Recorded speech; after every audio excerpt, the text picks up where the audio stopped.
আল্লাহ জানেন কোন সময়টা আপনার জন্য বেস্ট। আপনি চাচ্ছেন I need this right now, I want this right now, এটা আমার এখনই লাগবে। কিন্তু আপনার জন্য আসলে এই জিনিসটা কখন পারফেক্ট হবে, কখন দিলে ভালো হবে, কখন দিলে আপনার জন্য উত্তম হবে, এটা আপনার চাইতে উত্তম জানে একজন, তিনি কে? 2 নাম্বার মাথায় রাখবেন, দোয়া কবুল সাথে সাথে হচ্ছে না মানে আল্লাহ ডিলেই করেন বাট ডিনাই করেন না। হয়তো বা আল্লাহ দেরি করছেন বাট আল্লাহ যে দিবেন না, the matter is not like that. ব্যাপারটা এরকম নয়। আল্লাহর হাবিব বলেছেন দোয়া কবুলের 3টা প্রসেস আছে। কয়টা প্রসেস? 1, দোয়া করবেন সাথে সাথে কবুল হয়ে যাবে। 2, দোয়া করবেন আল্লাহ ইনস্ট্যান্ট দিবেন না, ডিলেই করবেন, দেরি করবেন, পরবর্তী সময় দিবেন। 3, আপনি চাইবেন তখনও পাবেন না, পরবর্তী সময়ও পাবেন না, কিন্তু আল্লাহ এই দোয়াটাকে রেখে দিবেন হাসরের ময়দানে। আপনি যখন বিপদগ্রস্ত হবেন, কিয়ামতের দিন আপনি যখন দিশেহারা হয়ে যাবেন, ওই সময়ে আল্লাহ তাআলা আপনার এই দোয়াটাকে নাজাতের ওয়াসিলা করে আপনাকে জান্নাতি মানুষ বানায় দিবে। সুবহানাল্লাহ বলবেন না আপনারা সবাই? তো দোয়া কবুল হবে, ডিলে হতে পারে, but delay does not mean the denial.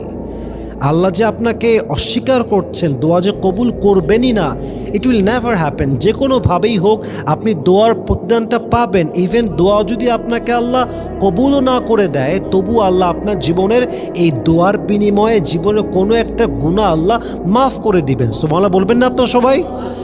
আর একটা কথা মাথায় রাখবেন, আল্লাহ দোয়ার জবাবটা ইনস্ট্যান্ট দেন না। এই জন্য মাঝে মাঝে আমরা এমন জিনিস চাই যেটা আমাদের জন্য উত্তম নয়। কারণ কোনটা কল্যাণকর কোনটা অকল্যাণকর এটা বান্দা ভালো জানে না, এটা সবচেয়ে বেশি ভালো জানে একজন, তিনি কে? কোরআনে আল্লাহ তাআলা বলেছেন ওয়াসা আন তাকরাহু শাইআ ওয়া হুয়া খায়রুল লাকুম ওয়াসা আন তুহিব্বু শাইআ ওয়া হুয়া শাররুল লাকুম ওয়াল্লাহু ইয়ালামু ওয়া আনতুম লা তা'লামুন। Allah says in this verse, sometimes you may dislike something and you feel like, this is not the best option for me, this is not perfect for me. মাঝে মাঝে মনে হয় যে না, এটা আমার জন্য উত্তম নয়, এটা আমি চাই না। বাট আল্লাহ বলছে বান্দা, তুই মনে করছিস তোর জন্য ভালো নয়, বাট এটা তোর জন্য ভালো হতে পারে। এই জন্য কারণ ভবিষ্যতে কি হবে এটা তুই জানিস না, তোর তো খবর নেই, খবর আছে একজনের, তিনি কে? আর মাঝে মাঝে মনে হয় যে this is best, you feel like this is the perfect option for you, but এটা নাও হতে পারে। তুমি ভাবছো কল্যাণকর নাও হতে পারে। পারো তো পক্ষে এই সব কিছুর খবর জানে আল্লাহ তাআলা। তো আপনি যা চাচ্ছেন, যেহেতু এটা আপনার জন্য কল্যাণকর নয়, তাই আল্লাহ জবাব দেন না, তাই আল্লাহ আপনাকে দোয়াটা কবুল করে আপনাকে দেন না। এই জন্য বুঝতে হবে মাঝে মাঝে দোয়াটা ইনস্ট্যান্ট জবাব না পাওয়ার অর্থ হতে পারে আমি যা চাচ্ছি এটা আমার জন্য পারফেক্ট নয়। আর একটা কারণ হতে পারে 4 নাম্বার, সেটা হচ্ছে আল্লাহ আপনাকে পরীক্ষা করতে চায়। Allah wants to see that how you react. এই যে আল্লাহ আপনাকে দিচ্ছে না, এই যে আপনি অপেক্ষায় আছেন, আপনি কি সবর ধারণ করতে পারছেন কিনা, আপনি তাওয়াক্কুল ধারণ করতে পারছেন কিনা, আপনার আল্লাহর উপরে ঈমান ভরসা সবর আছে কিনা। আল্লাহ wants to see that, আল্লাহ দেখতে চায় এটা। এবং সর্বশেষ আমি উত্তর করতে চাই, আল্লাহ আসলে আপনার এই ডাকটা খুব পছন্দ করে। আপনি যে আল্লাহকে ডাকেন, আল্লাহ দাও, আল্লাহ এটা খুব পছন্দ করে। আল্লাহ চাই আমার বান্দা আমাকে আরও ডাকুক, আমি দিব, আমি বান্দাকে দিব, বান্দা যা যাচ্ছে তাই দিব। আমার বান্দা আমাকে ডাকছে, আমার ভালো লাগে, এটা আল্লাহ পছন্দ করে। আপনি তাহাজ্জুদ পড়ছেন, 5 ওয়াক্ত নামাজ পড়ে চাইছেন, তাহাজ্জুদ পড়ে চাইতেছেন, আপনি সালাতুল হাজত পড়েও আল্লাহর কাছে চাচ্ছেন, আল্লাহ পছন্দ করে, আল্লাহ এই ডাকটা শুনতে চায়। তো আল্লাহ শোনার জন্য আপনাকে অপেক্ষায় রাখে যে বান্দা তুই ডাকতে থাক, আমি আর তোকে দিব, তুই ডাকতে থাক, তোর ডাকটা আমার পছন্দ হয়। এই জন্য দোয়া ইনস্ট্যান্ট কবুল না হলে never lose hope, never be frustrated, হতাশ হয়ে যাবেন না, যে কোনো একটা কল্যাণ আপনার জন্য অপেক্ষায় রয়েছে। আল্লাহ আমাদের সবাইকে বোঝার তৌফিক দান করুক, পড়ে সবাই আমিন। বউ নাই তো অনেক জ্বালা, গায়ে অনেক জ্বালায় দেন। এবার আর কোনো ভাগাভাগি নাই, এভরিবডি সবাই মিলে একটা তাকবীর দিবেন, স্লোগান শেষ, তাফসীর শুরু হয়ে যাবে। সবাই মিলে একটা কাশি দেন, নারায়ে তাকবীর, আল কোরআনের আলো, আল হাদিসের আলো, কোরআন হাদিস যেখানে, এ আলেম ওলামা যেখানে, এ দিয়েছি তো রক্ত, এ রক্তের বন্যায়, এ কথায় কথায় বাংলা চাই, এ বাংলা কি তোর বাপ দাদা? নারায়ে তাকবীর। কথা শুনলে মনে হচ্ছে বাঘের বাচ্চাগুলো এখানে বসে আছে। আওয়াজই আলাদা। আল্লাহ কবুল করুন, পড়না আমিন। আমি অধম এখন 1 থেকে 3 গুনবো। তাফসীর শোনার জন্য মনটাকে স্থির করে ফেলেন। জায়গা খুবই কম, জায়গাটা আরো বড় হলে অনেক ভালো হতো। আমি সবাইকে বলবো আমার চোখে চোখ রাখেন, আর তোমরা অস্থির হয়ে যেও না। গরম তোমারও লাগছে, আমি অলরেডি ঘেমে গেছি ভেতরে। চুপচাপ বসে থাকো। 1,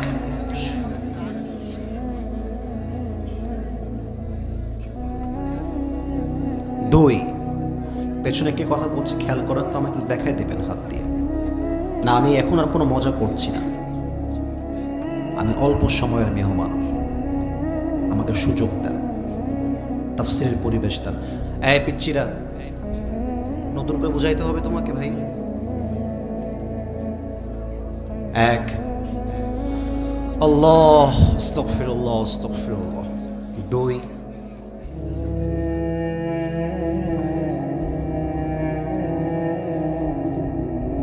3। খুব গভীর আলোচনা, পরিবেশ সুন্দর না হলে গভীর আলোচনায় মনোযোগ থাকে না। খুব গভীর আলোচনা। আজকের আলোচনার মূল বিষয়বস্তু হচ্ছে কবরের যাত্রা। সবার থেকে আমি উত্তর চাই এবার প্রবসাবাসী। আলোচনার বিষয়বস্তু কিসের যাত্রা? বামে খুব অ্যাক্টিভ এরা, আপনারা অ্যাক্টিভ হতে পারেন নাই। লেটস বি অ্যাক্টিভ টুগেদার, সবাই মিলে একসাথে। কবরের যাত্রা, বলেন সবাই কিসের যাত্রা? কবরের যাত্রা। আচ্ছা, কবরের যাত্রা কি এমন কোন যাত্রা যে যাত্রায় আসিফ হুজুর যাবে আর কেউ যাবে না? সবাইকে যেতে হবে। কুল্লু নাফসিন যায়িকাতুল মাউত। Everybody has to take the test of death. প্রতিটা প্রাণীকে আল্লাহ তাআলা মৃত্যুর স্বাদ গ্রহণ করাবে। প্রতিটা কথা বলবো আল্লাহর কোরআন থেকে দলিল দিয়ে দিয়ে। এসেছি একদিন, আজকের এই মাহফিল যেন আগামীর পুরো বাংলাদেশে একটা ইতিহাস তৈরি হয়ে যায়, ঠিক কিনা বলে? যা বলবো আল্লাহর কোরআন থেকে অথবা হাদিস থেকে। আচ্ছা প্রিয় কলিজার টুকরা ভাইরা, মনে করেন খুলনার একজন এমপি বললেন যে আমি আমার ক্ষমতার দাপট দিয়ে, টাকার দাপট দিয়ে কবরের যাত্রাকে আটকে দিব, কবরে আমি যাব না। আচ্ছা, ক্ষমতা দিয়ে, টাকা দিয়ে, পুলিশ দিয়ে, বিডিআর দিয়ে, র্যাব দিয়ে কবরের যাত্রা কি আটকে দেওয়া যায়? 28 নম্বর পারা, 13 নম্বর পৃষ্ঠা, সূরাতুল জুমার 8 নম্বর আয়াত। কুল ইন্নাল মাউতা আল্লাযী তাফিররুনা মিনহু ফাইন্নাহু মুলাকীকুম। Oh my prophet, tell your ummah they wanna escape from the death, but they will never able to be escape from the death. নবী হে, আপনার উম্মতদেরকে বলে দেন, তারা কি কবর থেকে পালিয়ে যেতে চায়? তারা কি মৃত্যু থেকে, মালাকুল মউতকে পালিয়ে যেতে চায়? অসম্ভব। কবরের যাত্রার সময় যখন চলে আসবে, মালাকুল মউতের মাধ্যমে আপনাকে পাকড়াও করবে একজন। আওয়াজ দিয়ে বলেন সবাই, খুলনাবাসী তিনি কে? আসুন আমরা ধারাবাহিকভাবে তাফসীর শুরু করি কবর নিয়ে। আই থিঙ্ক যত অডিয়েন্স আপনারা এসেছেন, আমি যদি ভাগাভাগি করি, আমি ফিলিং লাইক এখানে যত মানুষ এসেছে 95% যুবকরা আজকের মাহফিলে এসেছে, 95%। আর 5% আমার মুরব্বী আব্বা জানারা এসেছে। আমি যুবকদেরকে বলবো, যুবক ভাইজান, আপনারা আমার বদনামটা কইরেন না। আজকে যদি আপনারা চিৎকার করেন, মুরব্বীরা ওয়াজ শুনে শান্তি পাবে না, মায়েরা ওয়াজ শুনে শান্তি পাবে না। বদনাম হবে আমার, যে আসিফ হুজুরকে যারা ভালোবাসে একটার ভেতরে কোনো আদব নাই, ভদ্রতা নাই। আপনারা চুপ থাকবেন, আমার ওয়াজ হবে সেরা। আমার ওয়াজ সেরা হলে পুরো খুলনাটাই হয়ে যাবে সেরা আজকে, ঠিক কিনা? আমি যে কথাগুলো বলছি এখন ঠিক বেঠিক কম বুঝতে হবে বেশি। Listen to me with such a rapt attention, almost like a চাতক bird, চাতক পাখির মতো তাকিয়ে তাকিয়ে ওয়াজ শুনবেন। মাঝে মাঝে যুবকদের কি মনে হয় জানেন? ওরা ভাবে আরে এখনই কবরের যাত্রা তো আমার আসবে না, আমি কেবল যুবক মানুষ, আমার বিয়ে হবে, বাচ্চা হবে, বাবা হব, আমার বাচ্চার বাচ্চা হবে, দাদা হব, নানা হব, তারপরে মারা যাব। আচ্ছা কোরআন, কেউ যদি ভাবে তার মৃত্যুর সময়, কবরের সময়টা অনেক বাকি, তাকে নিয়ে তুমি কি বলতে চাও?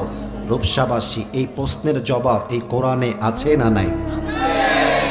আওয়াজ কমে গেছে, আর একবার উত্তর আছে না নাই? 17 নম্বর পারার 1 নম্বর পৃষ্ঠা, সূরাতুল আম্বিয়ার 1 নম্বর আয়াত, ইকতারাবা লিন-নাসি হিসাবুহুম ওয়া হুম ফি গাফলাতিন মুরিদুন। The time of people's judgment has come very near, but they are neglecting it as like they will never die.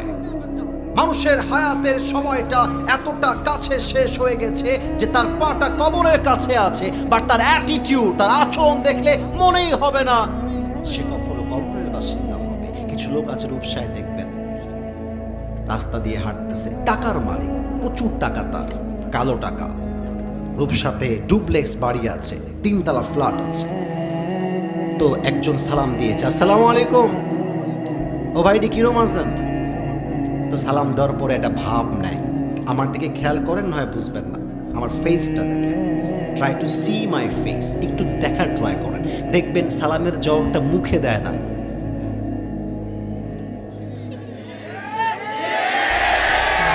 দাপট, আমার বাড়ি, এটা আমার ঘর, আমি তো অনেক টাকার মালিক।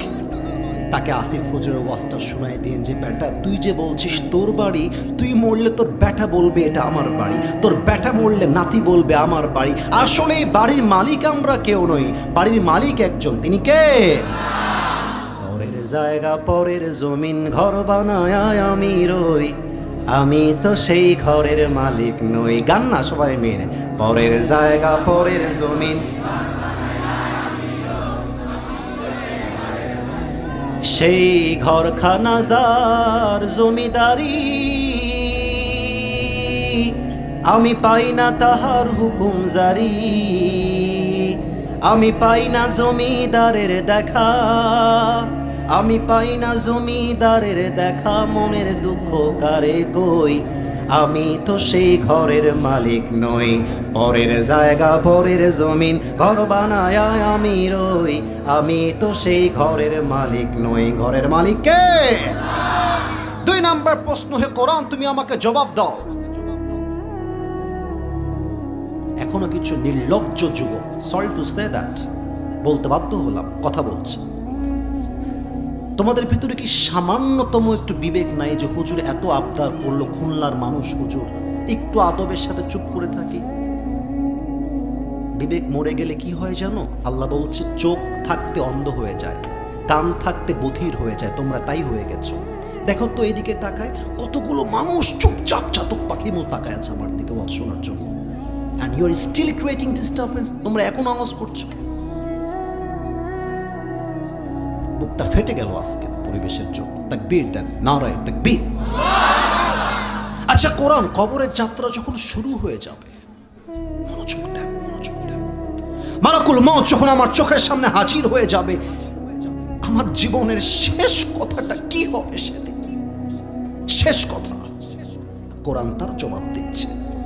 সূরাতুল মুমিনুনের 99 এবং 100 নম্বর আয়াত, حتى إذا جاء أحدهم الموت قال رب ارجعون।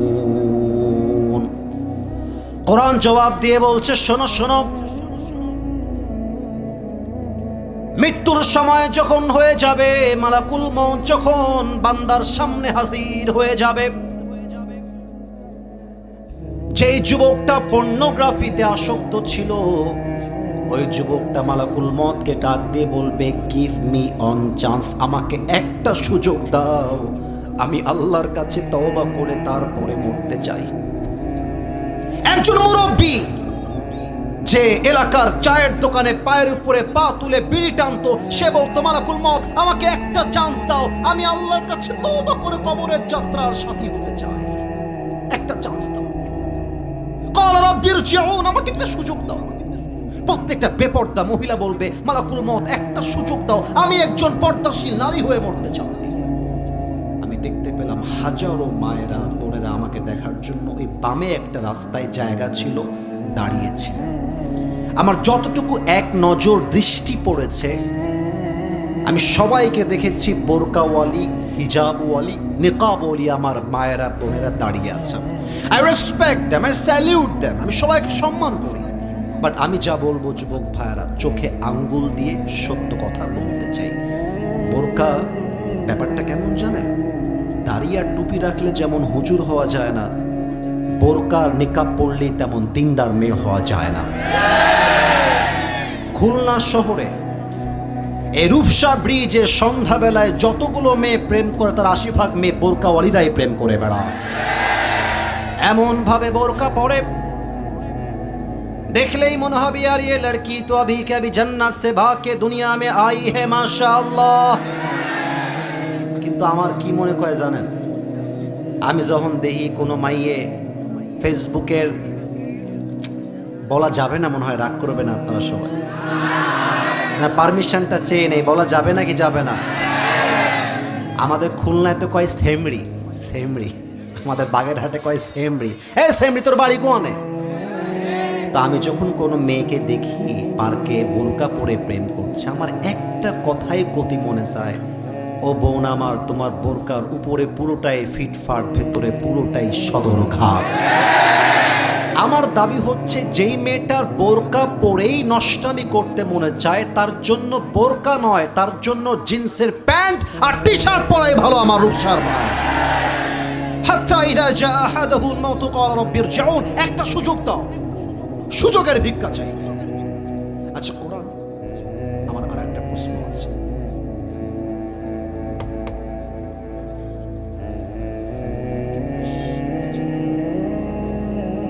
আচ্ছা কোরআন আমাকে জবাব দাও তো,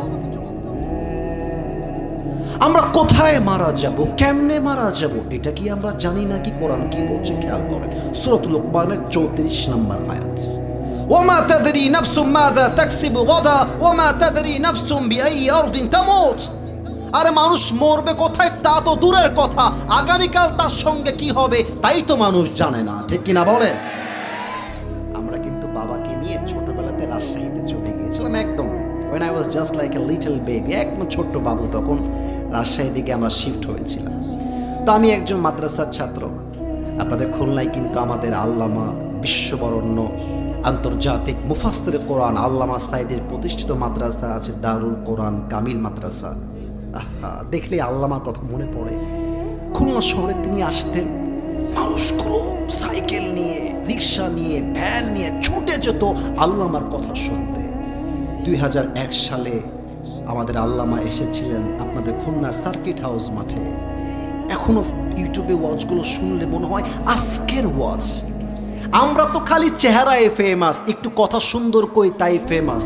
আসলে মুফাসসিরে কোরআন যদি বাংলাদেশে কেউ থেকে থাকে, আল্লামা সাইদির নাম বাদ দিয়ে উচ্চারণ করা যাবে না আমার রূপসার মান। তো আমরা মাদ্রাসায় পড়তাম, কওমি মাদ্রাসায় পড়তাম আমি। সে সময় আমি 3 দিনের চিল্লায় বের হয়ে, 3 দিনের তাবলিগে বের হয়েছিলাম, 3 মাসের না বা 4 মাসের না, 3 দিনের তাবলিগে বের হওয়ার পরে আমার এখনো still I can remember that story. আমার এখনো মনে পড়ে আসরের নামাজের পরে, আচ্ছা একটু বেয়াদবি নেবেন না, এই মাঠে কি কোনো খেলাধুলা হয়? এই মাঠে হয় খেলাধুলা হয়? তো এরকম একটা বিশাল মাঠ, বিশাল মাঠ, আবাসিক এরিয়া, ভিআইপি মানুষদের এরিয়া। আমরা তাবলিগের জন্য আসর নামাজের পরে বের হয়েছি দাওয়াত দেওয়ার জন্য। তো আমরা দেখলাম অনেকগুলো যুবক মাঠে ফুটবল খেলতেছে। তাবলিগের আমির আসসালামু আলাইকুম সালাম দিলাম, সবাই চলে আসলো। একজন যুবক আসলো না, দাঁড়িয়ে আছে। তো তাবলিগের আমির খুব বিনয়ের সাথে বললেন, ভাই আপনি কি আসতে পারবেন, এখানে একটু কথা বলতাম। খুব অ্যাটিটিউড, আত্ম অহমিকা বোধ, অহংকার ভিতরে তার, খুব বাহাদুরি নিয়ে আসলো। এসে বলছে, প্লিজ কি বলবেন দ্রুত বলেন, আমার সময় নেই, কাজ আছে। আমির সাহেব বললেন যে ভাইজান, মাগরিবের নামাজের পরে তাবলিগের সাথী ভাইয়েরা আমরা আছি, ঈমান এবং আমলের কথা হবে, আপনি আসলে খুব ভালো হয়। তো যুবকটা মুখের উপরে বলতেছে, আরে আমাকে দাওয়াত দিয়ে লাভ নাই, আমি তো যুবক মানুষ, আমি তো এখন মরবো না, ওইদিকে যান, ওইদিকে দাওয়াত দেন। তো হুজুর বললেন যে আপনি মরবেন না, এটা আপনি কেমনে বললেন? বলছে আমি তো still I am a very young man, আমি বিয়ে করব, বাচ্চা হবে, নানা হব, দাদা হব, হজ করে এসে আল্লাহর ওলি হয়ে যাব। আজকে আমার তাকে বলতে মনে চায়, বেটা তোর মতো হাজারো যুবক বলতো যে কাল থেকে নামাজি হয়ে যাব, কাল থেকে দাড়িওয়ালা টুপিওয়ালা হয়ে যাব, ওই কালটা আর আসে নাই, তার আজই কবরের বাসিন্দা হয়ে গিয়েছে, ঠিক কিনা বলে? हुए नामवर बेनिशा कैसे कैसे, ये जमी खा गई नौजुआ कैसे कैसे। ये जगह जी लगाने की दुनिया नहीं है, ये इबरत की जा है, तमाशा नहीं है।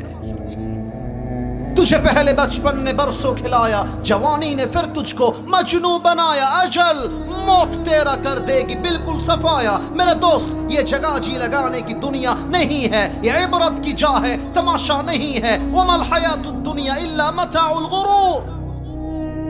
This life of this world is nothing more than play and entertainment. এই দুনিয়ার জীবনটা একটা ধোঁকা আর চাকচিক্যতা ছাড়া কিছুই হতে পারে না, ঠিক কিনা বলেন? রূপেরই গৌরবে সাজিয়াছ সাজ,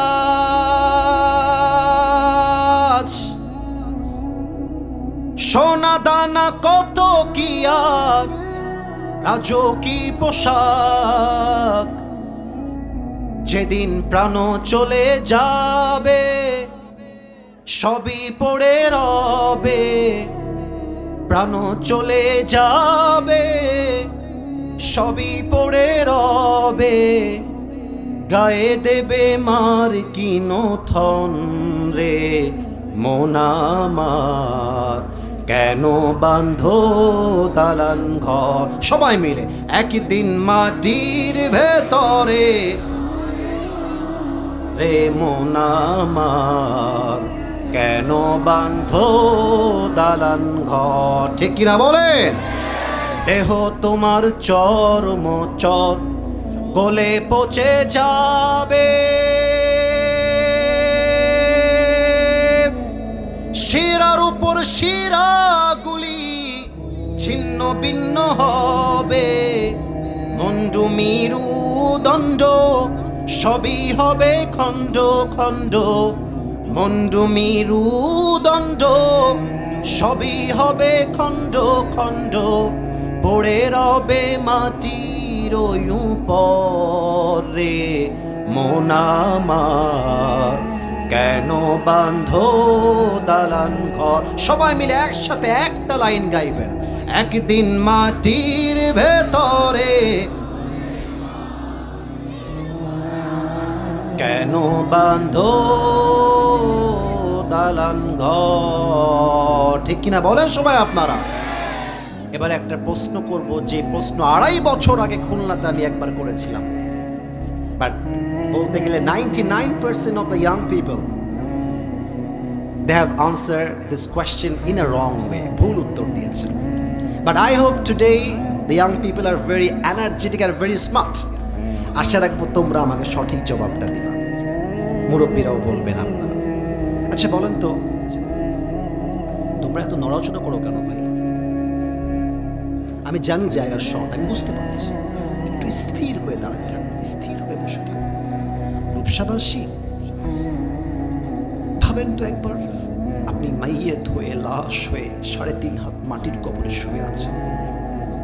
আত্মীয় স্বজন যখন 40 কদম দূরে চলে যায়, 2 জন ফেরেশতা এসে একজন মাইয়েতকে মোট কয়টা প্রশ্ন করে?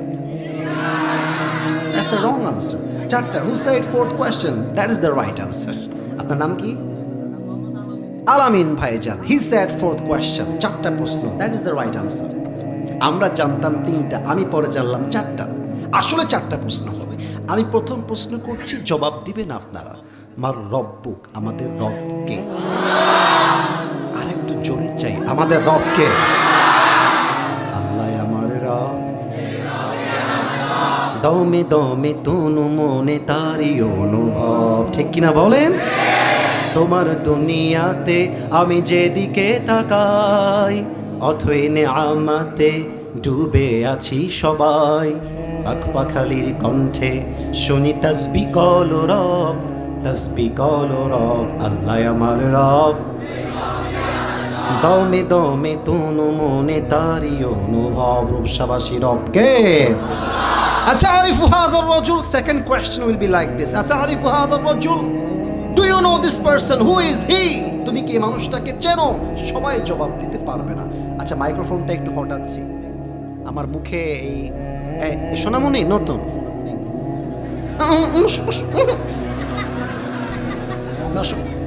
কথা নাই বার্তা নাই, কই যাও? তোমার তো বউ নাই, তুমি যাও কোনে বাড়ি? কই যাও? না না, খবরদার, কেউ যদি দোয়ার আগে উঠে যায় তার লুঙ্গিটা টান দিয়ে ধরে বসায় দেওয়া লাগবে, তবে লুঙ্গি যাতে খুলে না যায় ভাই। আচ্ছা, আমার দিকে আরেকবার, look at my face again, আরেকবার তাকান। আমি দেখতে পাচ্ছি হাজারো মানুষ দাঁড়িয়ে আছে, আমার মুখে কালো কালো, এটার নাম কি? They are very active but you are not active. আরেকবার সবাই মিলে। আচ্ছা, এটার নাম কি? আমারে পাম দিতে হবে না, যা কবেন মন থেকে যা আসে তাই কবেন, বুঝছেন? আমারে কি দাড়িতে আনস্মার্ট লাগতেছে, খ্যাত লাগতেছে, অসুন্দর লাগতেছে? অনেক মেয়ে আছে দাড়িওয়ালা যুবক দেখলে গায়ের মধ্যে জ্বালা পোড়া শুরু হয়ে যায়।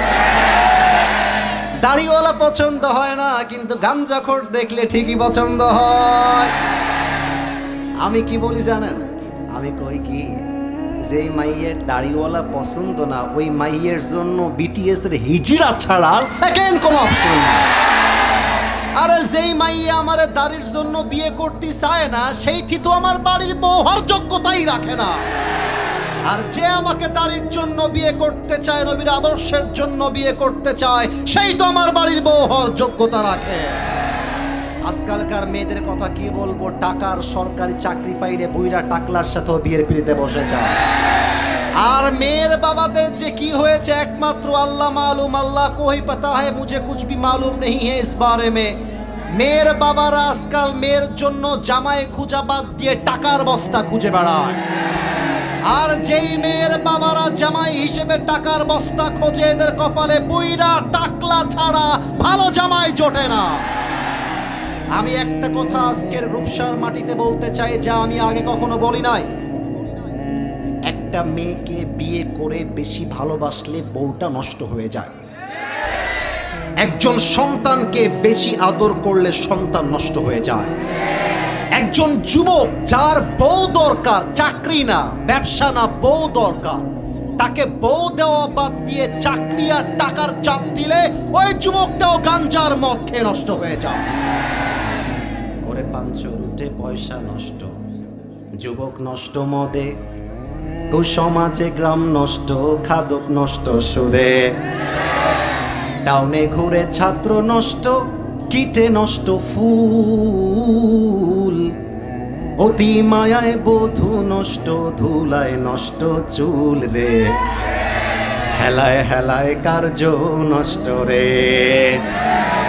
ওরে ঝড় বাদলে রাস্তা নষ্ট, কাদায় নষ্ট ঘাট, সমালোচনায় বেলা নষ্ট, জলে নষ্ট মাঠ, নোবেল পড়ে যুব নষ্ট, কাপড় নষ্ট তেলে, স্বামীর দোষে স্ত্রী নষ্ট, আদরে নষ্ট ছেলে রে, হেলায় হেলায় কার্য নষ্ট রে। অতএব আমার বিয়ের বয়স হয়েছে, আমার চাকরি লাগবে পরে, টাকা লাগবে পরে, আগে আমাকে বউ দাও, আমি আমার জীবনে সফল হয়ে যাব। আমি আমার ওয়াজে বলেছিলাম, যুবকদের চরিত্র রক্ষা করতে আইফোন দিয়ে কাজ হবে না, ল্যাপটপ দিয়ে কাজ হবে না, R15 দিয়ে কাজ হবে না। আমার চরিত্র রক্ষা করতে আমার বাড়িতে আমার বউয়ের দরকার। যুবক ভাই, এবারের সংগ্রাম বিয়ের সংগ্রাম, এবারের সংগ্রাম চরিত্র রক্ষার সংগ্রাম। অতএব যেই আব্বাজানরা দাড়ি টুপি রেখে 5 ওয়াক্ত নামাজি হয়ে আছেন, বাট সন্তানকে বিয়ে দেন না, আপনার সন্তানকে বিয়ে না দেওয়ার জন্য আপনার সন্তান যে রূপসার ব্রিজে প্রেম করে, তার প্রত্যেকটা দায়ভার কিয়ামতে আপনাকে বহন করতে হবে আমার প্রিয় আব্বাজান। অতএব আমাদের নবী হচ্ছে মুহাম্মদুর রাসূলুল্লাহ সাল্লাল্লাহু। দেখা যাক 3 নাম্বার প্রশ্নের জবাবটা রূপসাবাসী জোরে দিতে পারে কিনা। ওয়ামা দীনুক, আমাদের ধর্মের নাম কি? ওরে বাবা, আরেকবার, আমাদের ধর্মের নাম কি? ফেরেশতায় আসিয়া যখন জিজ্ঞাসা করিবে, দিন কি তোমার মাবুদ কি, বা তখন কি বলিবে? ওরে আল্লাহ বিনে মাবুদ নাই রে জবানে, তাই বলো রে বলো মুখে, আল্লাহ রাসূল সবে বলো। দোয়ারে আইসাছে পালকি, নায়রি গাও তোলো রে তোলো মুখে, আল্লাহ রাসূল সবে বলো। ঠিক কিনা বলেন? আচ্ছা, যারা আমাকে ফেসবুকে ইউটিউবে দেখেন তারা দেখেছেন আমার কোনো একটা মাহফিলে একজন পাতি নেতা আমাকে বাধা দিয়েছিল, দেখেছেন? সত্যি দেখেছেন? আচ্ছা, সেই মাহফিলে আমি কি বলেছিলাম তা আজকেও বলতে চাই। আমার আব্বা আমারে কচ্ছে কি, তুমি আজকে একটু সাবধানে কথা কইও, খুলনার মানুষ কিন্তু মারামারি খুব ভালোবাসে, কথা কইয়ে মারামারি বাদাইয়ে না। তা আমার মনে মনে নিয়ত করছি একটা, যে যা কথা কই আর না কই একখান কথা কইই ছাড়বো, ওইটা আমার ইমানের দায়িত্ব, আমার কথা কতেই হবে। আপনারা কি শুনবেন নাকি শুনবেন না কম দিন? আমি সেই দিন ওই মাহফিলে জাস্ট একটা কথা বলেছিলাম, আমাদের প্রথম পরিচয় আহলে হাদিস নয়, প্রথম পরিচয় আওয়ামী লীগ নয়, বিএনপি নয়, জামাত নয়, জাতীয় পার্টি নয়। আমার প্রথম পরিচয় আমি একজন মুসলমান ঘরের সন্তান। আমি আমার সেই মাহফিলে বলেছিলাম, যেহেতু আমরা মুসলমান ঘরের সন্তান, অতএব আমাদের সবাইকে জবান খুলে বলতে হবে, আগামীর পার্লামেন্ট চলবে মানুষের বানানো আইন দিয়ে নয়, আগামীর পার্লামেন্ট চলবে কোনো ব্যক্তিকেন্দ্রিক আইন দিয়ে নয়, আগামীর পার্লামেন্ট চলবে আল্লাহর কোরআনের সংবিধান দিয়ে। এটা বলার পরে নেতার গায়ে আগুন লেগে গেল। নেতা বলছে, হুজুর রাজনৈতিক ওয়াজ এই মাহফিলে চলবে না। আমি আমার বুকের সমস্ত রক্ত এবং শক্তিকে এক করে বলেছিলাম, আল্লাহর কোরআন দিয়ে পার্লামেন্ট চলবে। এটা কোনো আসিফ হুজুরের ব্যক্তিগত কথা নয়, এটা 18 কোটি মুসলমানদের কলিজার দাবি। আগামীর দেশ চলবে আল্লাহর কোরআন দিয়ে।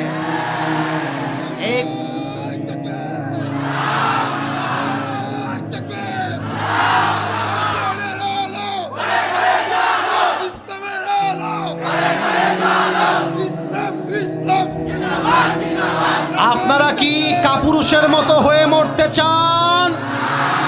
আপনারা কি বাতিলের সামনে মাথা নত করে মরতে চান?